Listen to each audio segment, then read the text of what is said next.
since it's a small group, I'm going to make this way more interactive. So definitely appreciate your attention a little bit. And I kind of started with George over here, but I'm going to switch over to this side of the room, just asking you guys kind of what you think you're looking for from this presentation. Let me make sure that I'm on target with what I'm talking about and giving you something useful in return. So maybe can we start with you? Yeah, so I use DDEV for just generic local development already, and just to get more into the decoupled, efficient ways to be able to tool around with that locally. Yeah, it's an amazing thing to get involved in. Dealing with microservices and working the API aspect is going to be something that I think is very future-proof as far as career development is concerned. So that's great that you already have exposure. What's your name? Michael. Michael, nice to meet you. Okay. And how about you? Mark, looking at the microservice way in Drupal. So,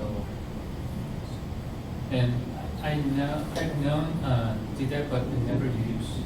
Okay. Actually, we're environment. So, deep dive. Yeah, no, it should be a good introduction. DDEV's super useful for these kinds of things, but you can use other systems as well. I know Lando's out there. There's a couple of alternatives when it comes to some of these types of approaches. But, you know, I like this one. It works pretty well for me. And how about you? Yeah, I guess just want to know more about DDEV and options for development. Cool.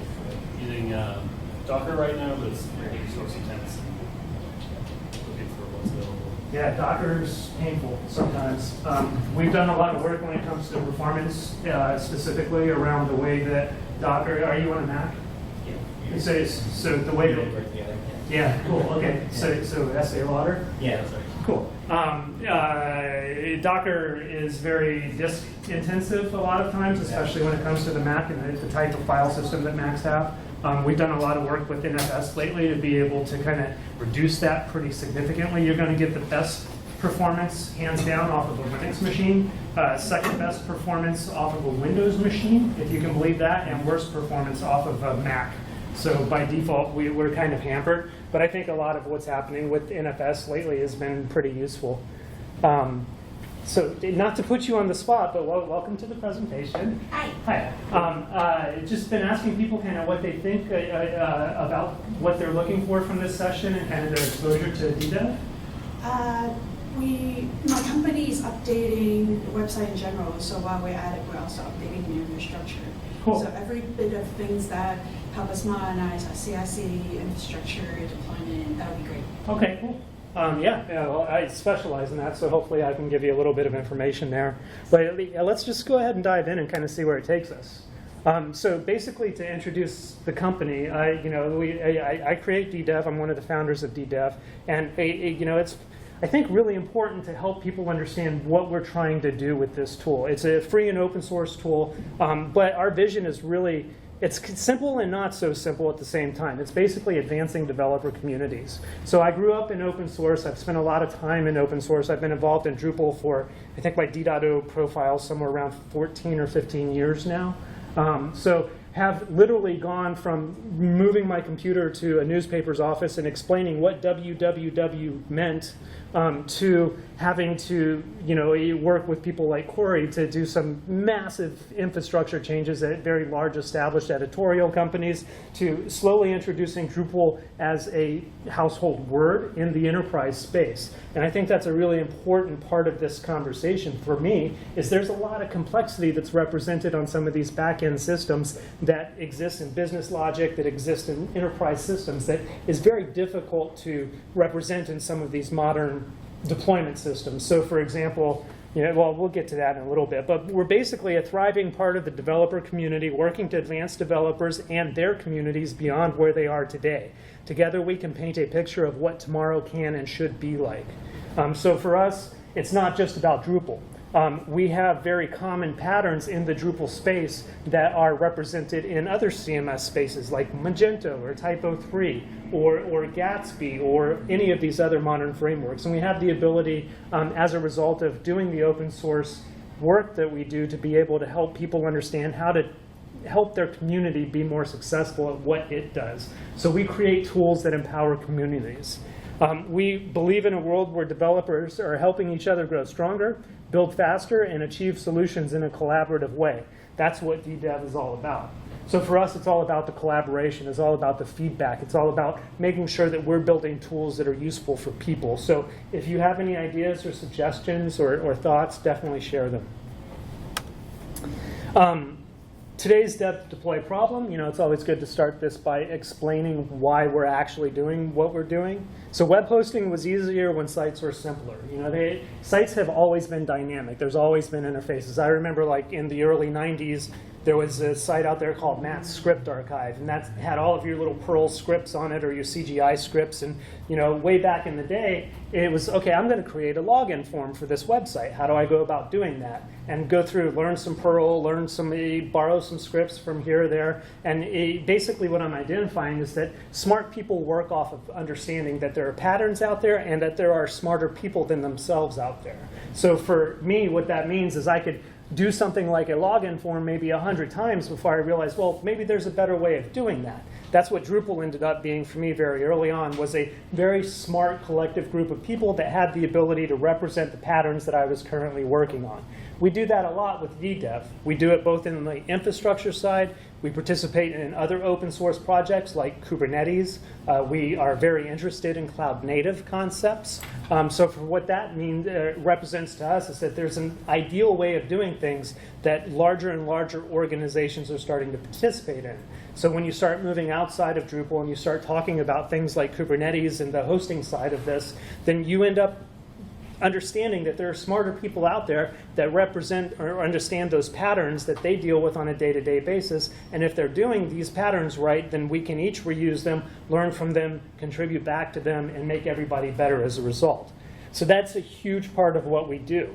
Now that sites are interactive, a whole new set of technical challenges have been created, from development to deployment to maintenance, and there needs to be a much more integrated approach. So it's very easy to develop a site. It's very easy to stand up a site and then go drink champagne because you achieved a massive project. Possibly gets a little bit more difficult a year later when you have to do security updates to that site, or it's suddenly getting traffic that it was never accounted for. So there's also a maintenance aspect to everything here. We like the ability to be able to snapshot things, move forward in time and then backwards in time with our development environments and our deployment systems. The people that feel this pain the most are web application developers, agency owners, and business managers owning digital experiences. Right? I mean, I think that's a pretty obvious statement for this particular group of people. Modern solutions are designed to restrict your freedom. So basically, what we're getting at here is that modern solutions are evolving, and we need to really ask ourselves, why do we want to reconsider the approaches that we currently use if they're currently working? Most of them are designed in some way, shape, or form to lock you into a platform or to remove complexity from you in a way that stops you from being able to have control of it. So for example, you might be using a system that works primarily off of static content and then does something fancy like provide a server-side interface for a contact form. You don't actually have control of what that contact form is. You can't bring that contact form locally, and if you ever have to scale horizontally to different systems, or you have to deal with internal installation of something, it becomes more difficult. As you get more and more involved in enterprise level work, you have to deal with larger and larger organizations. Those organizations sometimes have GDPR requirements. They might exist in a country that does not want to utilize some of the cloud servers that we have in the United States. They might have different requirements or different needs. There might be HIPAA requirements in place, and all of those edge cases are things that you also need to consider as you're evaluating your tools. We want things to be as portable as possible and as flexible as possible in a very open and shareable way. Open source and cloud native concepts recognize that modern applications require a broad range of service and architectures that depart from traditional enterprise application design. The enterprise, I think, as a result of accepting open source, has come to understand that the world is changing, it's changing very rapidly, and that there's new ways of doing things. The concept of microservices, moving away from monolithic applications, is very important in the world, but you have to be of a certain size organization to be able to do that efficiently unless there's tools to help you do that. That's kind of what we're proposing here and showing off a little bit. We also like to provide freedom in technical choices and simplification in managing those choices as an imperative for success.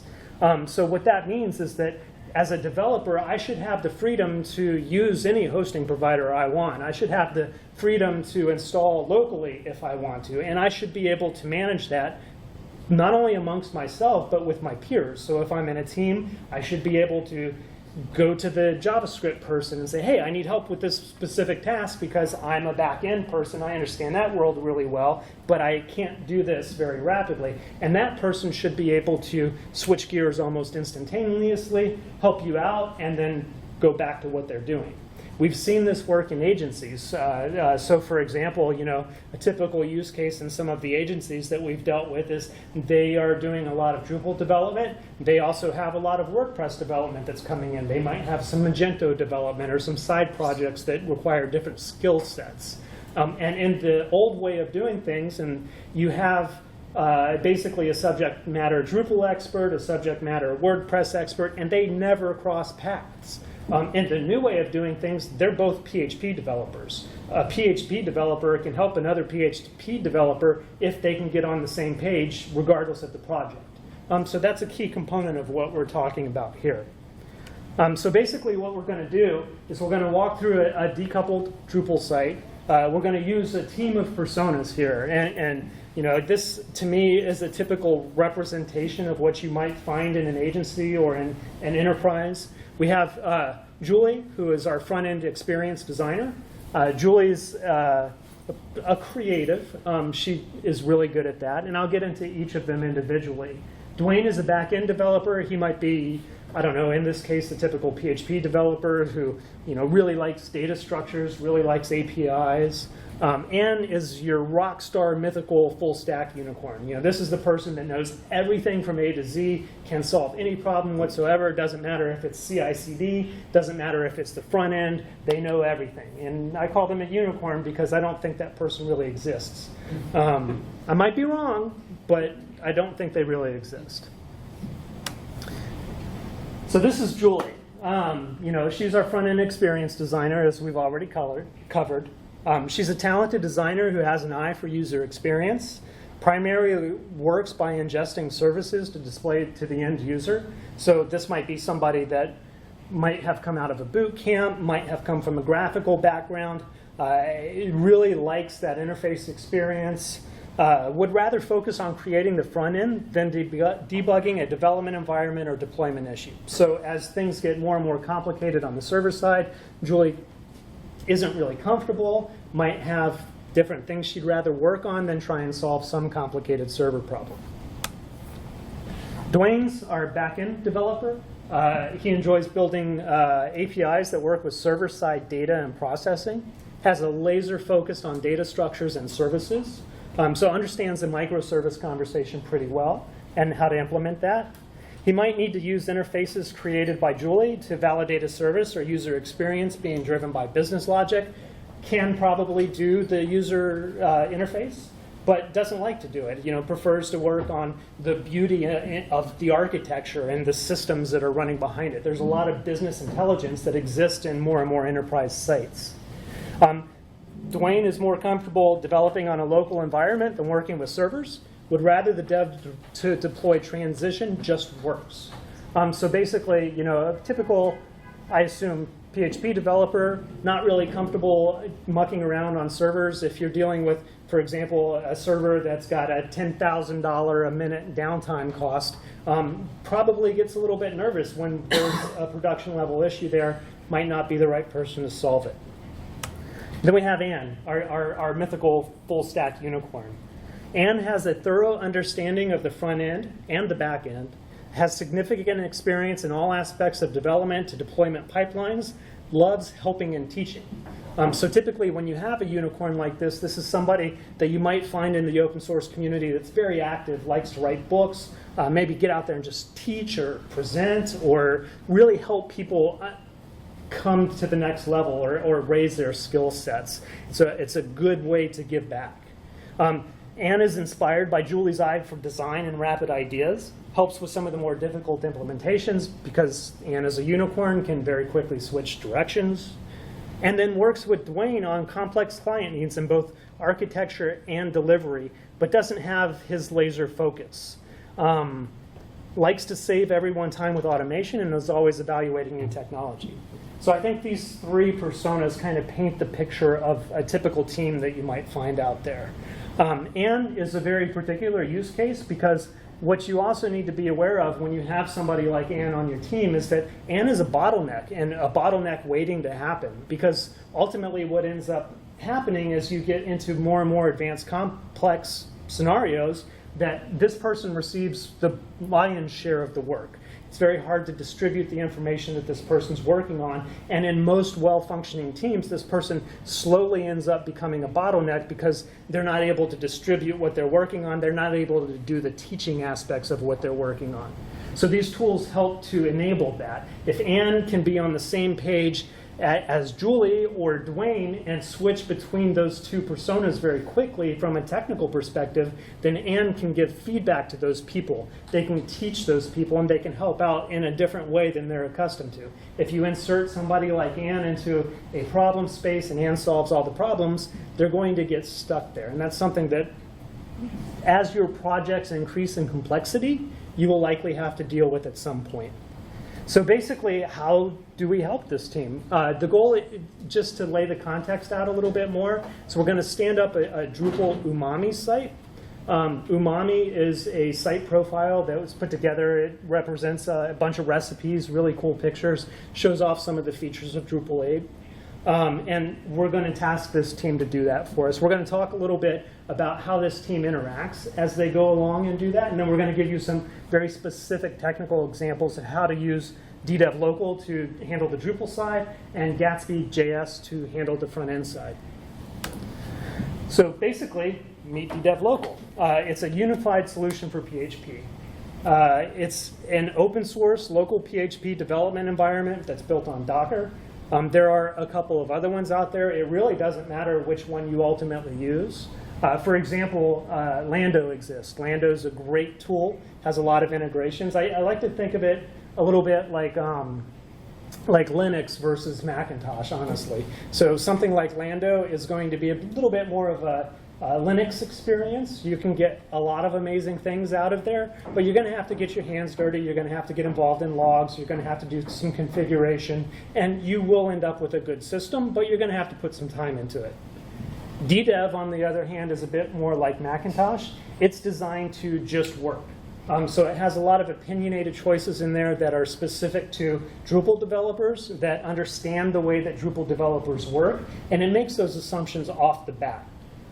So basically, DDEV enables configuring multiple projects with unique requirements. This means you can run a Drupal 7 site, you can run a Drupal 8 site, you can do Drupal 9 development, you can run a Drupal 6 site, you can run a Magento site, you can run a Typo 3 site, you can run some Node.js if you choose to do that. There's a lot of different options here, and you can quickly switch back and forth between them.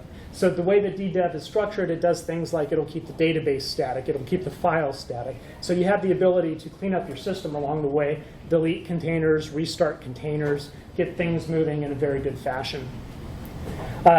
Check into version control and quickly share across your entire team on Linux, Windows, or Mac. So DDEV is tested, complete test coverage across multiple OSs. We do Windows, we do Linux, and we do Mac OS. I think that's a pretty unique and important aspect of what we do. And you have the ability to extend DDEV with commands with a robust hook system. So what that means is you can get into some pretty complicated configuration options and extend it in any way that you see fit. Ultimately, it's Docker underneath, and what we're moving towards as far as an industry is concerned is back to those patterns that I was talking about with the login form. So what you have is, we know that this is going to be a commodity at some point. A login form is a commodity at this point. It's very easy to implement a login form in today's world because the industry has been doing it for 20 plus years and understands what a login form is. These local development environments, the portability of Docker, you're going to see the same thing happen over the course of time. Eventually, it's not going to be a decision point to be able to spin up a Docker container or some type of a containerized way of doing things. It's just going to be something that happens naturally.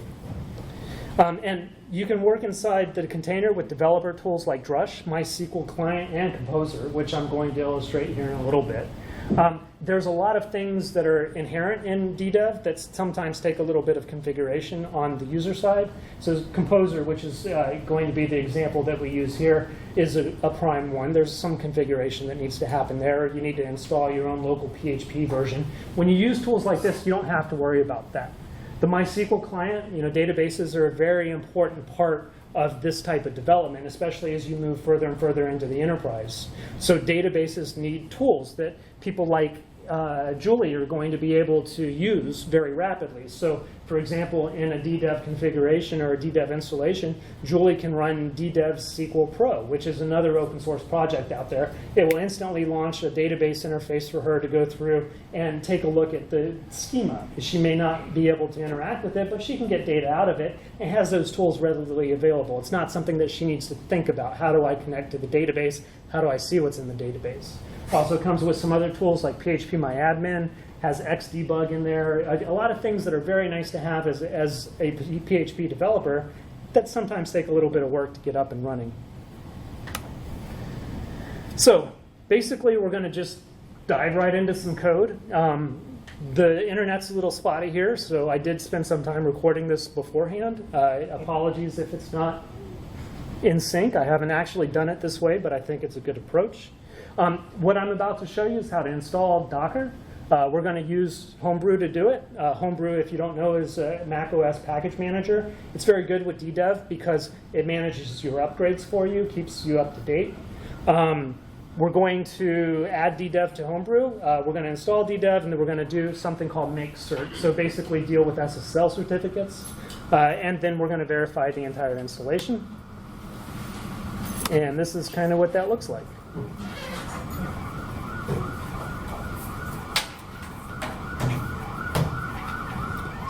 I think. Of course.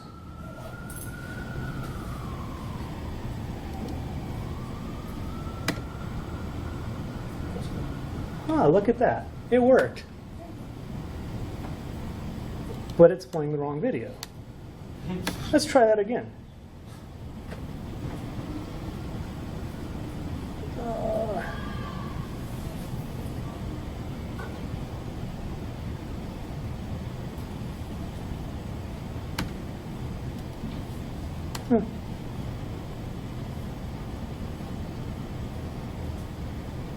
Oh, it's playing up there, but not here. I see what's happening now. Okay, so I won't pretend like I'm actually typing, and I'll just read from the screen. So basically, going to go through, do an install of DDEV-Local. It's pretty quick and simple. But we have installable instructions for Windows and Linux, if that's Mac OS isn't really your thing. DDEV.readthedocs.org is where a lot of our documentation happens. We're very public about how we do these things.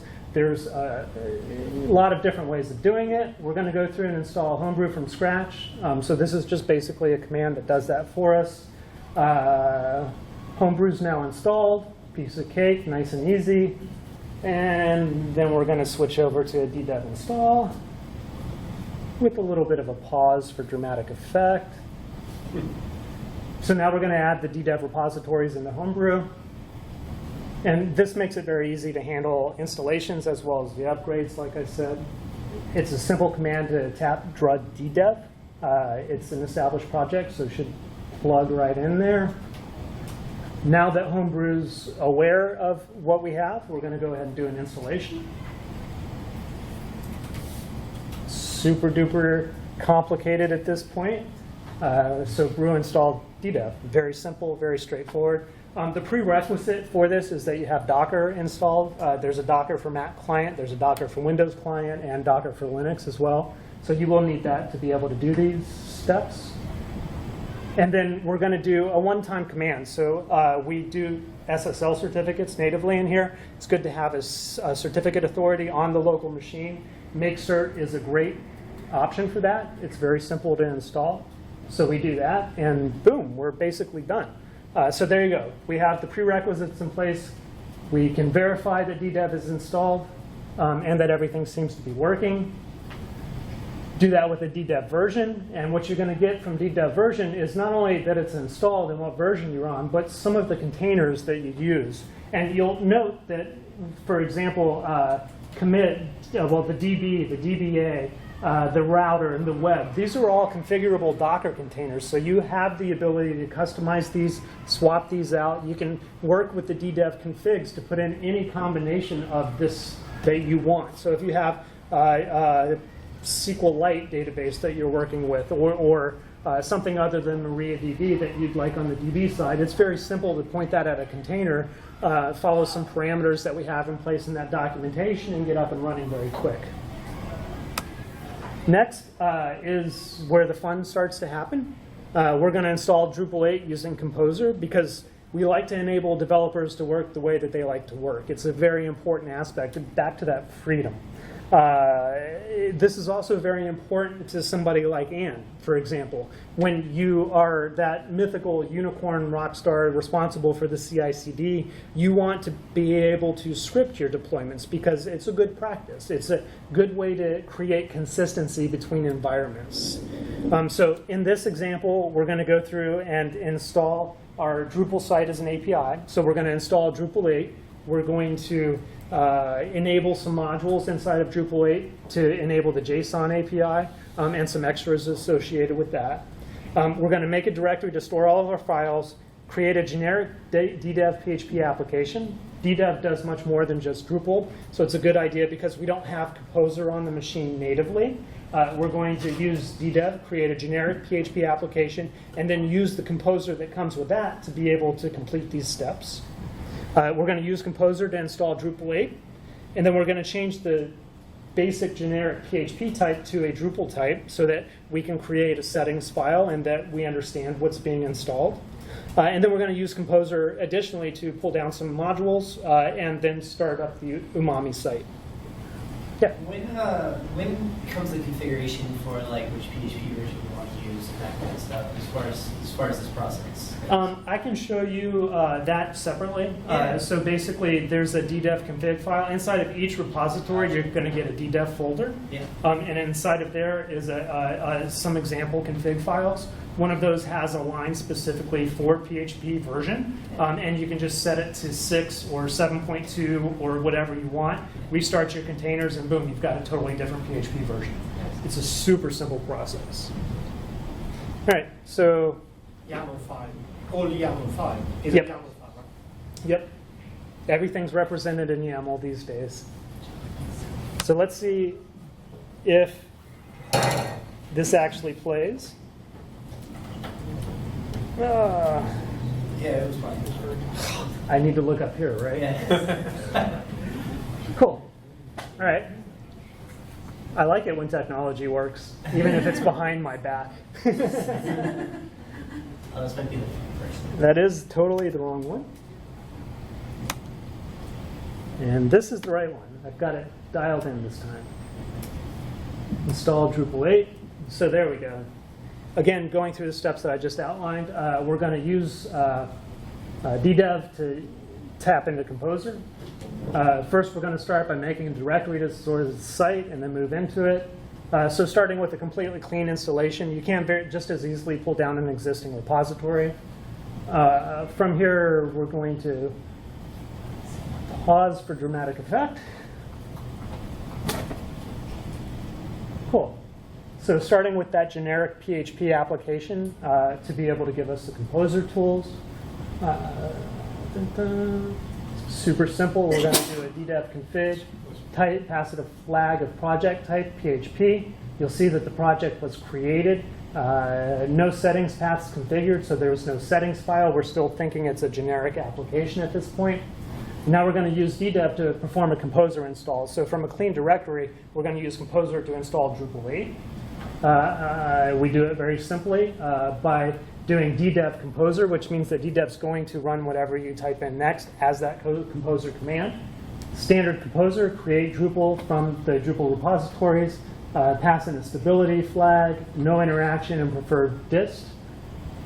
So here we have three main components that are happening with DDEV. We have the database that's being created, database administration that's being created, a web server, and a router. And that router basically manages all your SSL connections. This is probably the fastest composer install of Drupal core you will ever see. Definitely no movie magic here.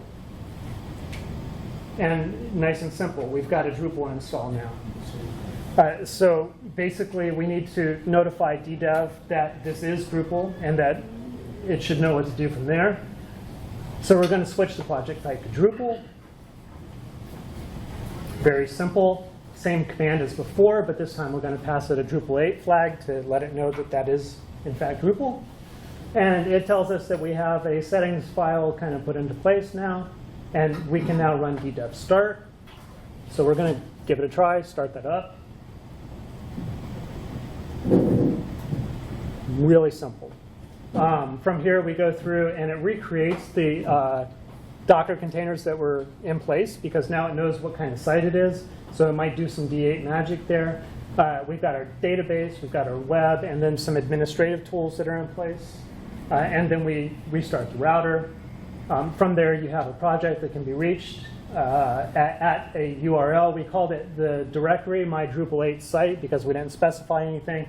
So we have that as part of the URL. Now we're going to go through and pull down those extra modules that I talked about. There's two of them specifically. The JSON API extras module is necessary to do some of the Gatsby stuff. I don't know if that's completely true anymore. It might have been moved into core a little bit. But we're doing a DDEV exec, which means we can exec any command that we want inside the container. We're going to do a composer require of Drupal JSON API extras. That's going to pull down that module, and it automatically goes in the right place for us. We don't have to worry about any configuration or anything like that. Super simple to try out, or basically work with new concepts, new ideas, try new things very rapidly. Once all that's in place, we're going to validate that we do, in fact, have a clean installation of Drupal.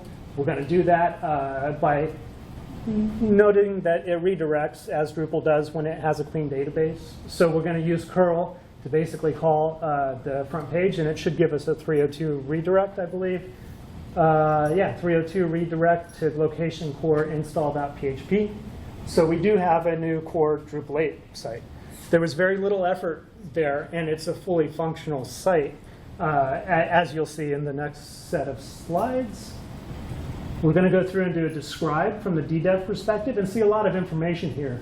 Here you have the PHP version that's running, so use the config for the YAML file, switch the PHP version, restart DDEV, and you'll have a new version of PHP running this site.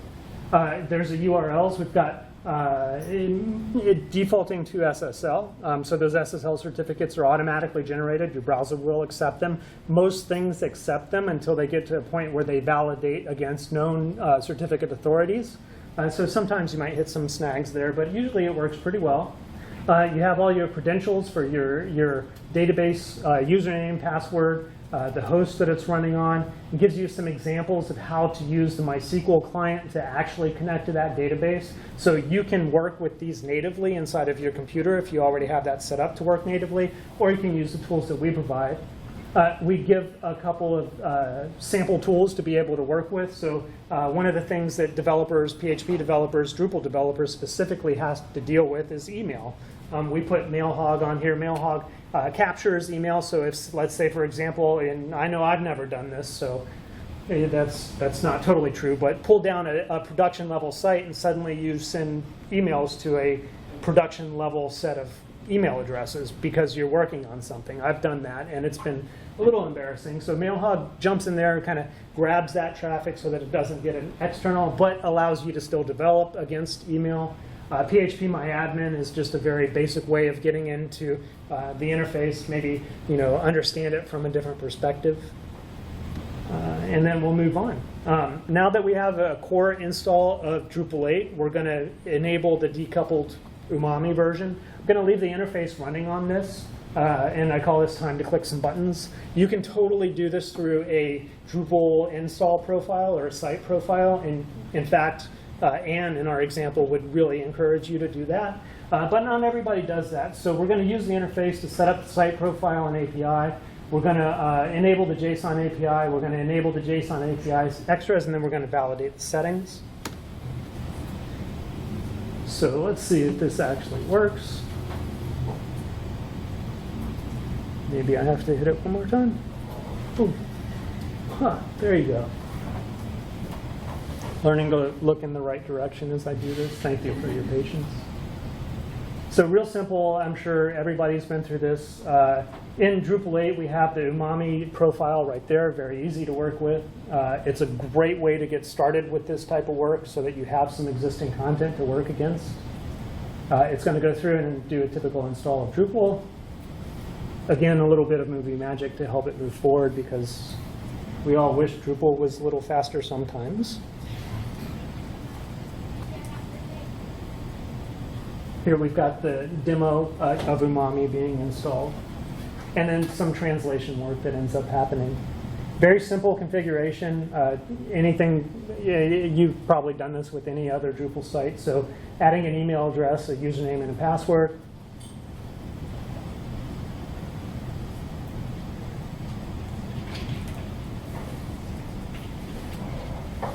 Did not want to get called out for a simple password in this demo, so sorry about that. And we don't need to check for updates or anything like that, just saving a little bit of bandwidth. So yeah, I mean, that's essentially it. We have now the beginnings of our Umami site that we're going to basically use as an API. But first, we're going to need to configure a couple modules, enable the modules, essentially. There is little configuration that's necessary to do this. Hit reload on the page to get rid of the translation notifications, and this is the site as it exists in Drupal.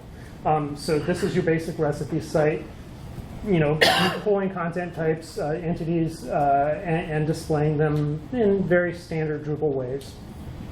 We're looking to extend Drupal with the JSON API.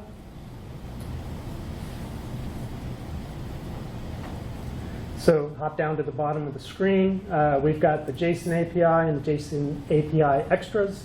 That's going to pull in the serialization module for us, which we also need to be able to do decoupled Drupal correctly.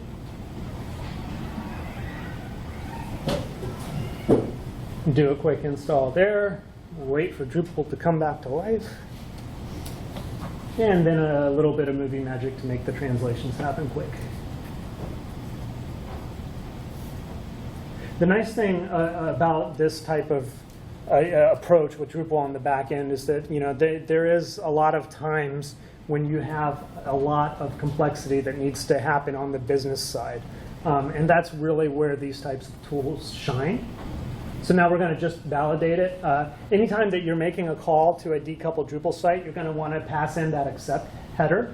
So application vnd.api plus JSON.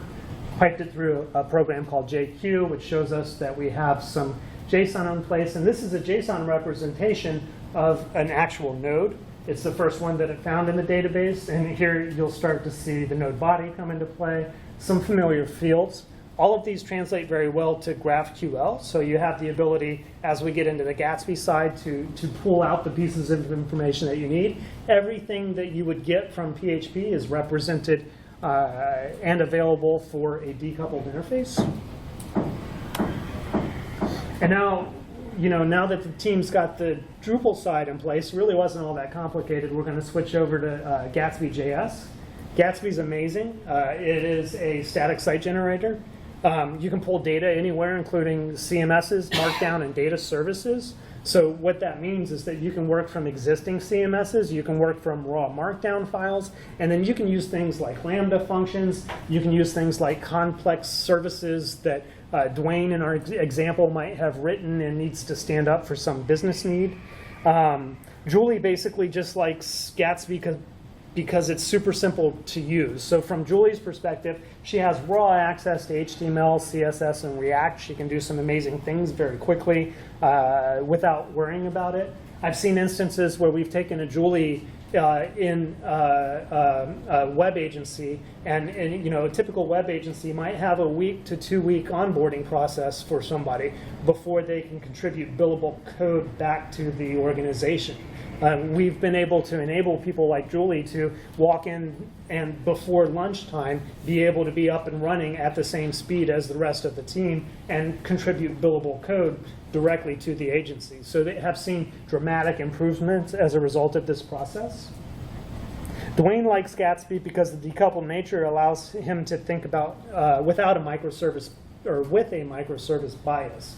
So what that means is now Dwayne doesn't have to worry about the UI. He doesn't have to worry that a block is off by 3 pixels and the title needs to be shifted or something like that. He can hand that off to somebody like Julie who can work on that interface because he knows that those data structures are already defined and in place, and that's something that Julie should be able to handle very quick and easy. So it makes the team more extensible.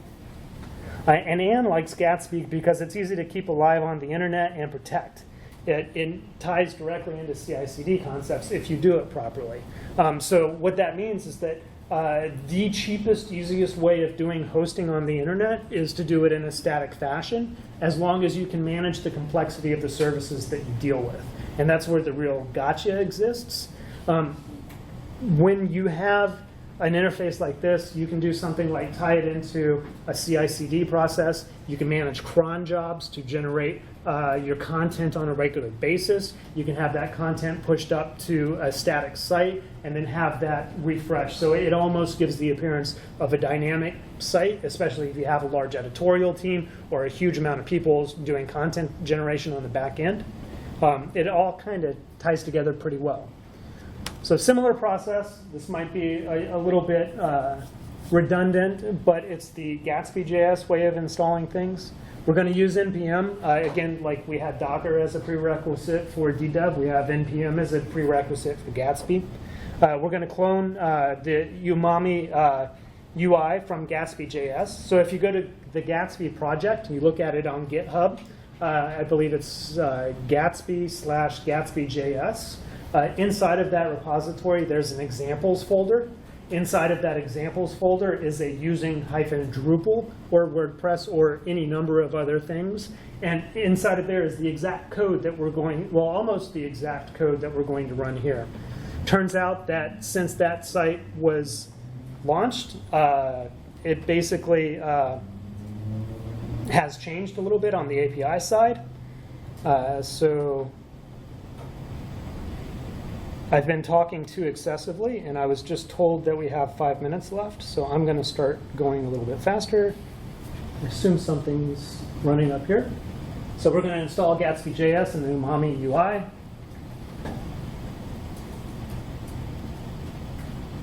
It's a very simple NPM command. So just like we have DDEV, we have the Gatsby CLI.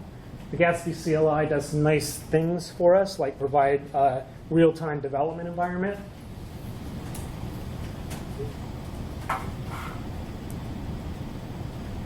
So one of the things that you'll note here, which is pretty interesting, and I'm going to talk about a little bit, is a request for somebody looking for a good job.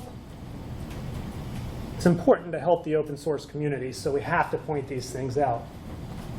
So now we're going to clone that repository directly from my repository. So I just forked the Gatsby repo. And you can see this at CyberSWAT on GitHub. So creating the directory, doing the clone. If you're doing this for real, I would suggest not cloning this entire repository because it's quite large. But with a little bit of movie magic, we can get through that rapidly-ish. Even at 1,000% increase, it's a slow download.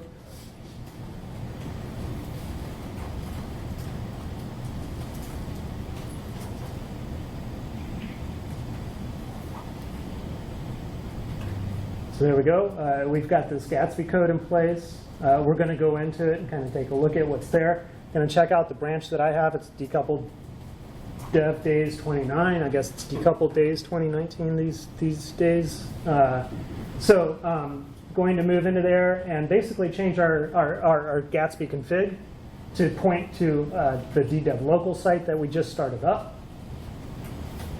So this is the directory structure that I was talking about. Inside of examples, there's a using Drupal one. It's very simple, very straightforward. We have a Gatsby config, Node.js. All that we're going to do is touch the Gatsby config. Okay, and we're just about done. So very quickly, do a search and replace of the Pantheon stuff. And remove the mysterious tracking code in there because I don't like that kind of stuff and don't think that it should be there. So now we're going to do a diff just to show you kind of what happens, and then we're going to start up the site.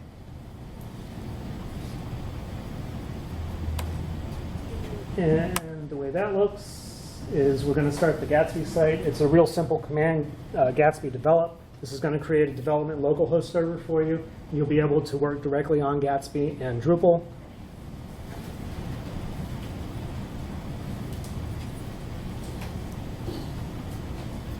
Up and running, we can now click the localhost 8000 link here and basically see the exact same thing that we see. Well, it's a similar thing. It's not the exact same thing. This is an HTML-based version of Umami. So we have DDEV-Local running the database. We have Umami static site basically pulling directly off of it. I'm going to skip over a few things just because we're out of time. If you need additional DDEV resources, here's a list of areas that you can do that. We have newsletters, we're on Twitter, we're on GitHub. Same thing with Gatsby. Some really amazing resources out there as far as they're concerned. And I want to end with this because I think it's really important. As the creators of DDEV and some of these tools, we're here to encourage people to become part of the conversation. If we solve common challenges together, we can do a lot of good for a lot of people very quickly. So to that end, basically what we're doing with DDEV and the products that we create is we're incredibly excited to build a program that helps grow the open source community. We're going to commit a percentage of our gross revenue towards quarterly donations of the open source projects that you choose. And we will donate to a selection of open source projects on behalf of our DDEV Live early adopters. Basically, we're in the process of rolling out a hosting platform. It's been 6 years in the making. It's a very impressive platform. The people that come to talk to us at our table, that sign up for our golden ticket thing, will be able to have free early access to that. If you provide feedback as you go through that experience, we'll donate to open source in your name. And I apologize for running a little bit late, but thank you very much for your time. If you have any questions, definitely let me know, and I can take a deeper dive. I have all this running on my laptop and can hack away at it. So again, thank you, and I hope it was enjoyable.